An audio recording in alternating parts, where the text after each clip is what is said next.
আসসালামু আলাইকুম রহমতুল্লাহি ওয়া বারাকাতুহু। আশা করি তোমরা সকলেই ভালো আছো, আমিও ভালো আছি আলহামদুলিল্লাহ। আজকের ক্লাসে যা থাকছে তা হচ্ছে তোমাদের এসএসসি কেমিস্ট্রির 11 নম্বর অধ্যায় জৈব যৌগ, অর্থাৎ হাইড্রোকার্বনের অনেক গুরুত্বপূর্ণ একটি পার্ট বা অংশ বলতে পারো। তা হচ্ছে অ্যালকিন প্রস্তুতি। আজকের ক্লাসে আমরা দেখব যে কোন কোন বিক্রিয়ার মাধ্যমে কি থেকে আসলে আমরা অ্যালকিন প্রস্তুত করতে পারি। তাহলে চলো দেখি। আমরা প্রথমত এখানে দেখে নিব যে বিষয়গুলো থেকে অ্যালকিনকে প্রস্তুত করা যায়। তার মধ্যে অন্যতম একটি হচ্ছে দেখো অ্যালকাইন থেকে অ্যালকিন প্রস্তুত হয়, 2 হচ্ছে অ্যালকাইল হ্যালাইড থেকে অ্যালকিনকে প্রস্তুত করা যায় এবং 3 হচ্ছে অ্যালকোহল থেকে অ্যালকিন প্রস্তুত করা যায়। তাহলে আমরা শুরুতে দেখব যে কিভাবে অ্যালকাইন থেকে আমরা অ্যালকিন প্রস্তুত করতে পারি। খুব সহজ একটি বিক্রিয়া। দেখো যে কোনো একটা অ্যালকাইন CH ট্রিপল বন্ড CH, এটার সাথে একটা ইথাইন, এটার নাম হচ্ছে ইথাইন। ইথাইনের সাথে যখন আমি 2টা হাইড্রোজেন যুক্ত করব, অবশ্যই এখানে তোমার প্রভাবক দিতে হবে, সেটা হচ্ছে প্যালাডিয়াম, এবং তার সাথে দিতে হবে বেরিয়াম সালফেট। তুমি যখন প্যালাডিয়াম এবং বেরিয়াম সালফেটের উপস্থিতিতে 25 ডিগ্রি সেলসিয়াস তাপমাত্রায় ইথাইনের সাথে হাইড্রোজেশন করবা, অর্থাৎ হাইড্রোজেন যখন তুমি যুক্ত করবা, তখন এই পাশে যা উৎপন্ন হবে তা হচ্ছে CH2 ডাবল বন্ড CH2। এটা কিভাবে? এটা আসলে দেখো এই জায়গাটাতে কিন্তু রয়েছে ট্রিপল বন্ডের মধ্যে 2টা বন্ড কিন্তু এখানে ভাঙার কথা, কিন্তু তুমি এখানে যে প্যালাডিয়াম এবং তার সাথে যে বেরিয়াম সালফেট যুক্ত করেছো, এই প্যালাডিয়াম এবং বেরিয়াম সালফেট এটাকে একত্রে বলে প্রভাবক বিষ। কি বলে বলো? প্রভাবক বিষ বলে। তো এই প্রভাবক বিষের কাজ কি? এই প্রভাবক বিষের কাজ হচ্ছে ও একটা বন্ড ভাঙার পরেই বিক্রিয়াটাকে থামাই দিবে।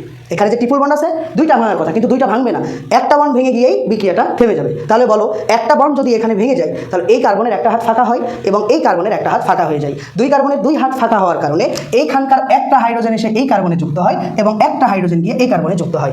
আগে থেকে একটা করে হাইড্রোজেন ছিল, এখান থেকে একটা হাইড্রোজেন গেলে হয় CH2। এখানে ট্রিপল বন্ডের মধ্যে বলেছি প্যালাডিয়াম এবং বেরিয়াম সালফেট ব্যবহার করার জন্য 3টা বন্ডের মধ্যে একটা বন্ড ভাঙবে, থাকবে 2টা। এখানে আগে থেকে একটা হাইড্রোজেন ছিল, এখান থেকে একটা হাইড্রোজেন আসছে হচ্ছে CH2। দেখো ইথাইন নিয়েছিলাম, পাইলাম কি বলো? ইথিন পেলাম আমরা। এইভাবে অ্যালকাইন থেকে আমরা কি করতে পারি? অ্যালকিন প্রস্তুত করতে পারি। আশা করি এইটা তোমরা বুঝতে পারছো। এর পরবর্তীতে 2 নম্বরটা অনেক অনেক অনেক গুরুত্বপূর্ণ। আমরা যখন জৈব যৌগের ট্রান্সফরমেশন করব, তখন অ্যালকাইল হ্যালাইড থেকে যে অ্যালকিন প্রস্তুতি কতটা গুরুত্বপূর্ণ, এটা মানে আমার বলার ভাষা নেই আর কি। আমি এতটুকু বলতে পারি যে অ্যালকাইল হ্যালাইড থেকে অ্যালকিন প্রস্তুতিটা তোমার জন্য অনেক অনেক অনেক গুরুত্বপূর্ণ। তাহলে চলো আমরা কিভাবে অ্যালকাইল হ্যালাইড থেকে একটা অ্যালকিন প্রস্তুত করতে পারি সেটা দেখে নিই। তাহলে তোমার কি লাগবে বলো? একটা অ্যালকাইল হ্যালাইড লাগবে। তাহলে তুমি এখানে একটা অ্যালকাইল হ্যালাইড নিছো, যেটা CH2 বন্ড Cl। মনে করো এটার নাম হচ্ছে ইথাইল ক্লোরাইড, যা একটা অ্যালকাইল হ্যালাইড। এই অ্যালকাইল হ্যালাইডের সাথে তোমাকে সোডিয়াম হাইড্রক্সাইড যুক্ত করতে হবে। কি যুক্ত করতে হবে বলো? সোডিয়াম হাইড্রক্সাইড যুক্ত করতে হবে। কার সাথে? অ্যালকাইল হ্যালাইডের সাথে সোডিয়াম হাইড্রক্সাইড যুক্ত করতে হবে। এই যে তুমি যে সোডিয়াম হাইড্রক্সাইড এখানে যুক্ত করবা, এখানে ক্ষুদ্র একটি বিষয় তোমাকে জানতে হবে। বিষয়টি ক্ষুদ্র হইলেও অনেক গুরুত্বপূর্ণ। সেটা কি? সেটা হচ্ছে যে তুমি যে সোডিয়াম হাইড্রক্সাইডটা যুক্ত করবা, এটা অবশ্যই অ্যালকোহলীয় মাধ্যমে হতে হবে, ALC। অর্থাৎ এই সোডিয়াম হাইড্রক্সাইডটা অ্যালকোহলীয় মাধ্যম হতে হবে, বুঝছো? অ্যালকোহলীয় হতে হবে। হইলে গা তুমি এই পাশে অ্যালকিন পাবা। অন্যথায় এই জায়গাটাতে তুমি যদি অ্যালকোহলীয় মাধ্যম ব্যতীত অন্য কোনো অ্যাকুয়াস মাধ্যম ব্যবহার করো, তাহলে কিন্তু এই পাশে অ্যালকিন পাবা না। অ্যালকিনের পরিবর্তে তখন কিন্তু অন্য কিছু উৎপন্ন হয়ে যাবে। তাহলে আসো অবশ্যই এই বিষয়টা মাথায় রাখবা। অ্যালকাইল হ্যালাইড থেকে যখন তোমরা অ্যালকিন প্রস্তুতিতে যাবা, তখন অবশ্যই অ্যালকাইল হ্যালাইডের সাথে সোডিয়াম হাইড্রক্সাইড নিবা এবং ওই সোডিয়াম হাইড্রক্সাইডটা অবশ্যই অ্যালকোহলীয় মাধ্যমের হতে হবে, মনে থাকবে? আচ্ছা, তাহলে আসো এখন দেখো এখানে যা উৎপন্ন হবে। কি উৎপন্ন হবে? আচ্ছা আমরা একটু দেখে নিই। প্রথমত যা উৎপন্ন হবে তা হচ্ছে, দেখো এই যে সোডিয়াম, এই সোডিয়ামটা এই ক্লোরিনের সাথে যুক্ত হবে। ফার্স্ট সোডিয়াম, এই সোডিয়াম আর এই ক্লোরিন, এরা দুইজনের সাথে প্রথমত যুক্ত হবে, প্লাস হবে। তাহলে এরা যদি যুক্ত হয়, তাহলে বলো এখানে কি পাই আমরা? NaCl পাইলাম, NaCl পাইলাম, ভালো কথা। তাহলে একটু মনোযোগী হও। এখান থেকে ক্লোরিন চলে গেল, এখান থেকে সোডিয়াম চলে গেল, গিয়ে হইল কি? সোডিয়াম ক্লোরাইড, ভালো কথা। এইবার তোমার কাজ হচ্ছে ভাইয়া যে এখানে থাকলো OH, তাহলে এখন কাজ হচ্ছে যেই কার্বন থেকে ক্লোরিনটা গেছে, দেখো এই কার্বন থেকে কিন্তু ক্লোরিনটা চলে গেছে, তাই না? এই কার্বন থেকে ক্লোরিনটা গেছে। তাহলে যেই কার্বন থেকে ক্লোরিনটা গেছে, তার আগের কার্বন থেকে, আবারও বলছি, যেই কার্বন থেকে ক্লোরিনটা এইখানে থেকে চলে গেছে, তার আগের কার্বন থেকে একটা হাইড্রোজেন তোমাকে অপসারণ করতে হবে বা বের করে নিয়ে আসতে হবে। তাহলে এই কার্বন থেকে এই ক্লোরিনটা চলে গেছে, তাহলে এই কার্বনের আগের কার্বন কোনটা? এটা। তাহলে এখান থেকে একটা হাইড্রোজেন অপসারণ করে তুমি এখানে নিয়ে আসবা। দেখো এখান থেকে একটা হাইড্রোজেন অপসারণ করে তুমি এখানে নিয়ে আসবা। নিয়ে আসা এইখানকার যে হাইড্রোজেনটা বের করে নিয়ে আসছো, ওই হাইড্রোজেন আর এই OH মিলে এখানে ভাইয়া কি তৈরি হবে বলো? এখানে পানি তৈরি হবে, বুঝছো? কি তৈরি হবে? পানি, বুঝছো তো? আমরা জানি যে হাইড্রোজেন আর OH মিলে যেটা হয় সেটা কি? পানি, ঠিক আছে? আচ্ছা ভালো কথা। এরপরে দেখো বাকি কি থাকলো? ক্লোরিন সোডিয়াম চলে গেছে, সোডিয়াম ক্লোরাইড হয়েছে। যে কার্বন থেকে ক্লোরিনটা গেছে যাবে, ঠিক তার আগের কার্বন থেকে একটা হাইড্রোজেনও বের করছি করে এই OH এর সাথে যুক্ত করে হাইড্রোজেন আর OH মিলে হয়েছে পানি। আচ্ছা, বাকি থাকে তাহলে এতটুকু, যতটুকু থাকে ততটুকুই তুমি এখানে লিখে ফেলো। তাহলে এইখানে যেহেতু জায়গা স্বল্পতা আমি নিচে লিখছি, দেখো দেখো এখান থেকে 3টা হাইড্রোজেন ছিল, একটা তো চলে গেছে, তুমি বের করে নিছো, তাহলে থাকলো কি CH2। এইখানকার বন্ড দেখো, এখান থেকে ক্লোরিন চলে গেল, এখান থেকে হাইড্রোজেন চলে গেল, তাহলে 2 কার্বনের কি 2টা হাত ফাঁকা হয়ে গেল না? ওই 2টা হাত ফাঁকা হওয়ার জন্য এখানে একটা বন্ড তৈরি হবে। একটা বন্ড তো আগে থেকেই আছে, এই বন্ড আগে থেকেই আছে, একটা বন্ড এখানে নতুন করে তৈরি হবে, হইলো। আর এখানে আগে থেকেই CH2 আছে। আচ্ছা, এইটার নাম হচ্ছে ভাইয়া ইথিন। এটার নাম ইথিন। ইথাইল ক্লোরাইড নিছিলা, ইথিন পাইছো। তুমি এইভাবে প্রোপাইল ক্লোরাইড নিবা, প্রোপিন পাবা।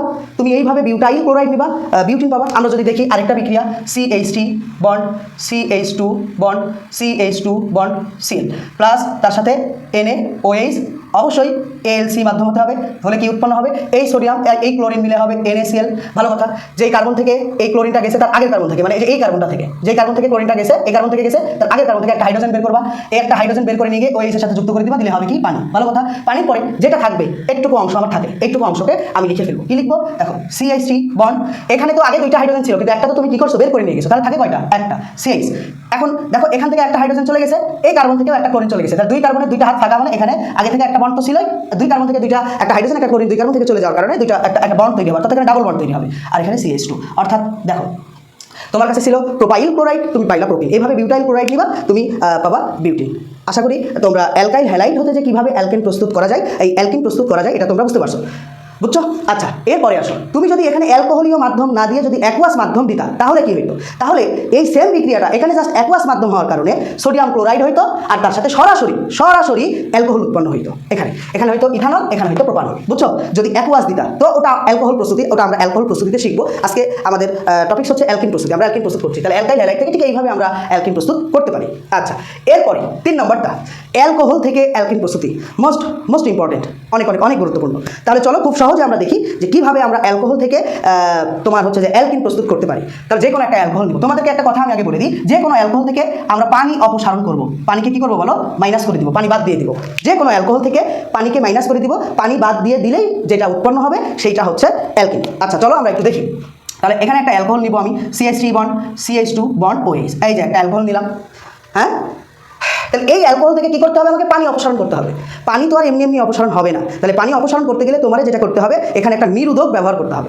নিরোধকের কাজ হচ্ছে কি? নিরোধকের কাজ হচ্ছে নিরোধক অ্যালকোহলের মধ্য থেকে পানিটারে চুষে বের করে নেবে, বুঝছো? নিরোধকের কাজ হচ্ছে অ্যালকোহলের মধ্য থেকে পানিটারে বের করে ফেলবে, আলাদা করে ফেলবে, এটাই হচ্ছে নিরোধকের কাজ। তাহলে এখানে তুমি যে নিরোধক ব্যবহার করতে পারো সেটা হচ্ছে Al2O3, অর্থাৎ অ্যালুমিনিয়াম অক্সাইড। তুমি এখানে নিরোধক হিসাবে অ্যালুমিনিয়াম অক্সাইড ব্যবহার করবা, ঠিক আছে? তুমি যদি নিরোধক হিসাবে অ্যালুমিনিয়াম অক্সাইড ব্যবহার করো, তাহলে তোমাকে অবশ্যই 360 ডিগ্রি সেলসিয়াস তাপমাত্রা প্রদান করতে হবে। অ্যালকোহলের সাথে অ্যালুমিনিয়াম অক্সাইডের উপস্থিতিতে 360 ডিগ্রি সেলসিয়াস তাপমাত্রায় যদি এটারে আমি উত্তপ্ত করি, তাহলে এখান থেকে পানিটা অপসারিত হয়ে যাবে এবং যা থাকবে তা হচ্ছে অ্যালকিন। তাহলে কীভাবে অ্যালকিন হচ্ছে একটু মনোযোগী হও। তোমরা জানো, একটু আগে তোমাদেরকে পড়ায় আসলাম, পানি হতে গেলে একটা H লাগে আর তার সাথে একটা OH লাগে, এরা মিলেই কিন্তু হয় কি বলো তো? পানি হয়। তো দেখো এখানে আমার কিন্তু একটা OH আছে না? আছে। এখন আমার লাগবে কি? OH আমার কাছে আছে পানি বানানোর জন্য, এখন আমার লাগবে কি? হাইড্রোজেন, একটা হাইড্রোজেন লাগবে। তো আসো, এই যে দেখো এই কার্বনটাতে কিন্তু এই OH-টা আছে, তো এই OH-টা তো চলে যাবে, পানি হইতে গেলে কি আলাদা হয়ে যাবে না? এই কার্বন থেকে OH-টা যদি চলে যায়, তাহলে দেখো তো যেই কার্বনে OH আছে তার আগের কার্বনে, আবার বলছি, যে কার্বনে OH আছে তার আগের কার্বনে, বুঝছো? যেই কার্বনে OH আছে তার আগের কার্বন থেকে একটা হাইড্রোজেন বের করবা। তাহলে একটা হাইড্রোজেন এখান থেকে বের করে নিয়ে আসা এইখানকার OH এর সাথে কি করে দিবা? যুক্ত করে দিবা। যুক্ত করে দিলে এখানে হয়ে যাবে কি? এখানে পেয়ে যাবে তুমি পানি, বুঝছো? আচ্ছা, বাকি কি থাকলো? দেখো এখানে 3টা হাইড্রোজেন ছিল, কিন্তু 3টার মধ্যে তুমি তো একটা নিয়ে চলে আসছো OH এর কাছে, তাহলে এরা মিলে পানি হয়ে গেল।